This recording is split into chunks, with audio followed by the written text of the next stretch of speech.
I'm David Marcus of The Street with Dave Mustaine, the founder of Megadeth. Dave, thanks for joining us. You're welcome. Glad to be here. So tell me how you got interested in wine, why you and your wife decided to start producing wine.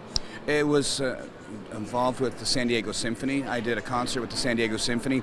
People had said that metal guitar players were no comparison to the classical violinists in the past, and I said, I disagree. And somebody challenged me, so I went down and played with the San Diego Symphony, did some Vivaldi, some Bach, and some Wagner. And it was great, but there was a need for a social lubricant because you have two different worlds. You've got the classical world and the metal world coming together, right? Two worlds colliding. We didn't want there to be problems. So we figured this was something that would be great. We made the wine. It sold out in 2 days. We were totally surprised because we didn't even get to the concert. You know, we had ordered it and it was already pre-purchased. So then when the concert was over, we continued to pursue that, and the rest is history. And so you make 4 wines. Let's maybe start with the She-Wolf Tempranillo, a rosé.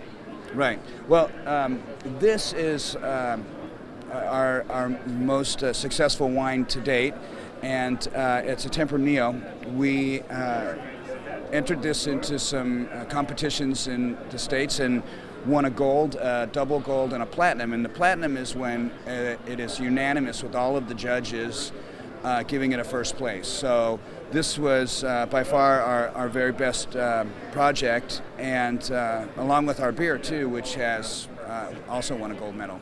And how did you come up with the name She-Wolf for the Tempranillo?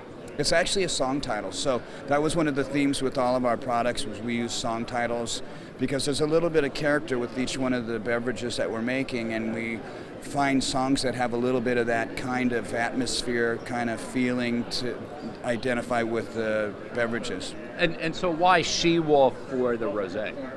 Well, the person who was our wine, the person who makes the wine for us, had shared with my wife, that rosés are really popular, more so with females than with men.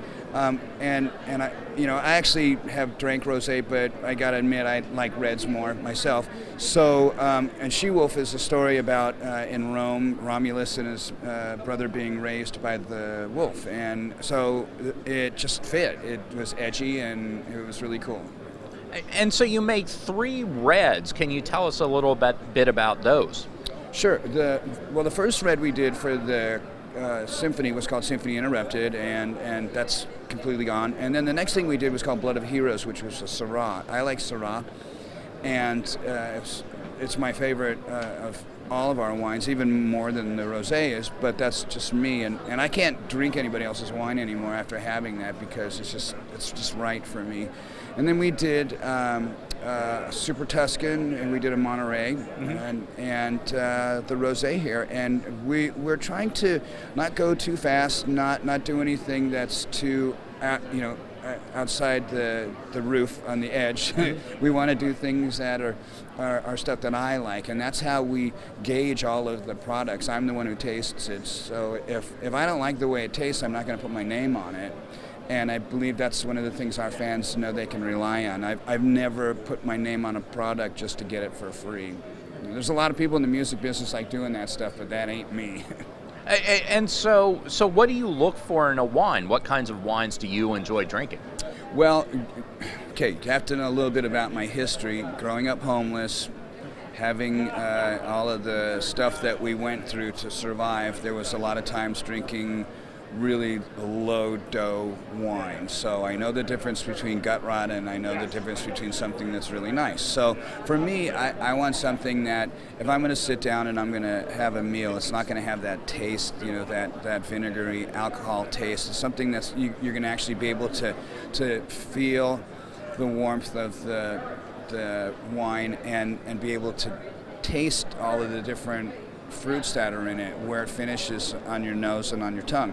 So, this is all stuff I didn't even know what it meant before. I just thought, pop the stuff and drink, But as I learned more and more about this, because it is really a family business, and we did really get in it so that I would have something to do after my music career.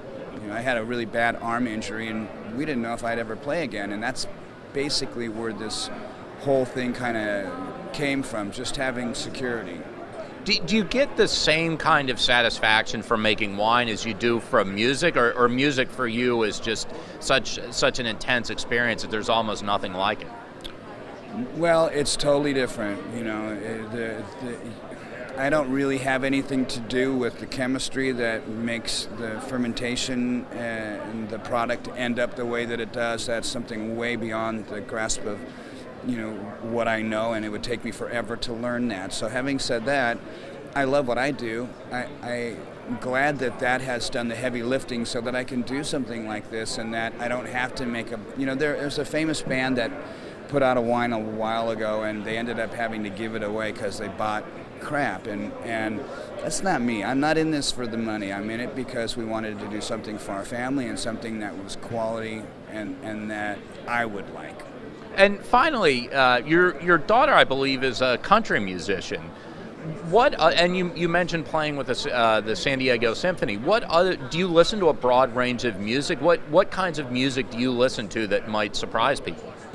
Well, she's not country per se. It's kind of pop with a little bit of a country edge because of where we live, and there's a whole new group of young songwriters there that are doing more poppy country style music. So it's a new style of music that's really exciting. I like what she's doing. It's not really my cup of tea, but I also listen to a lot of very bizarre music. I was in the Heathrow Airport the other day, and Crowded House came on the stereo inside of the coffee place we were at, and that's kind of like the modern day Beatles that were out in the 90s with all the college students and stuff like that. And that was their song "Don't Dream It's Over" was one of the songs that I heard right after we got married, and that's always going to have a place in my heart. So some stuff like that. I really love the dark, challenging, classical stuff. The kind of stuff, like when you watch the Disney movie and the wolves come in and the witch is getting ready to give you the apple, that kind of music. Not the stuff where the dwarfs are dancing around and stuff. I like the real scary stuff.